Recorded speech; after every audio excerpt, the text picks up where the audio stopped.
সূরা কাউসার পড়ে হাতের বৃদ্ধাঙ্গুলে ফু দিলে যে কেউ আপনার বাধ্য হয়ে যাবে।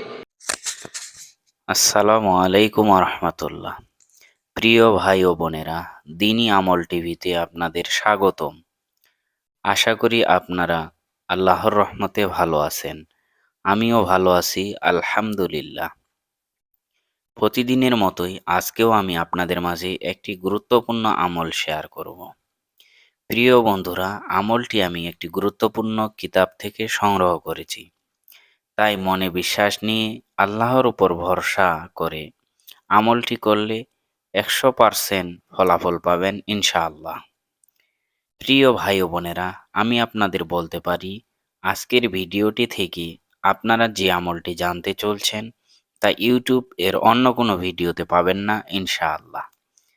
তাই আপনাদের বলি, ভিডিওটি না টেনে আমলের নিয়তে সম্পূর্ণ ভিডিওটি মনোযোগ দিয়ে দেখার অনুরোধ করছি।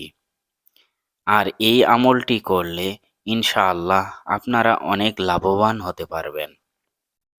প্রিয় ভাই ও বোনেরা, এমন অনেক আমল রয়েছে, তার মধ্য থেকে একটি মাত্র আমল আপনাদের উপকারের উদ্দেশ্যে আমল করার জন্য আপনাদের সাথে শেয়ার করছি।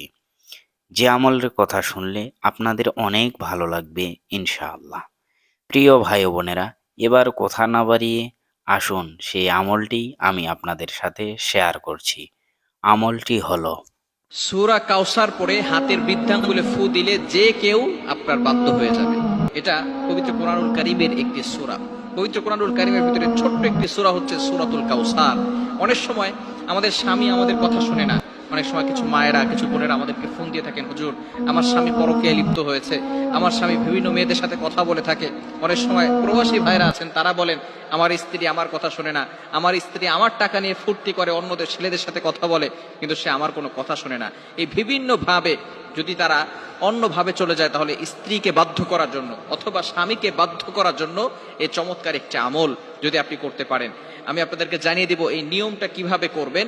আবার অনেক সময় সন্তান কথা শোনে না, অফিসের বস শুধু আপনার উপর অত্যাচার করে, জুলুম করে, নির্যাতন করে, যার কারণে আপনি কঠিন বিপদের ভিতরে পড়ে আছেন। যদি আপনি এই আমলটা করতে পারেন, অবশ্যই আল্লাহ তাআলার পক্ষ থেকে সুন্দর একটা ফলাফল আসবে। 21 দিন এই আমলটা করবেন।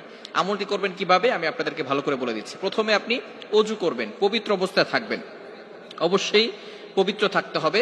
এরপরে আপনি ফজরের নামাজের পরে অবশ্যই ফজরের নামাজ পড়বেন, কারণ ফজরের ভিতরে বরকত রয়েছে।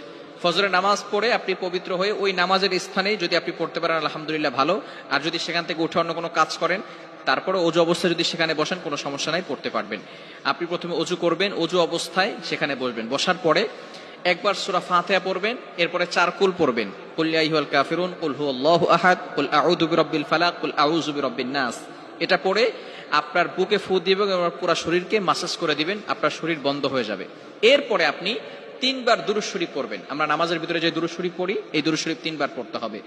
এই দুরূদ শরীফ 3 বার বলার পরে এরপর আপনি আউযু বিল্লাহ বিসমিল্লাহ সহকারে সূরা কাউসার পড়বেন 21 বার। কতবার?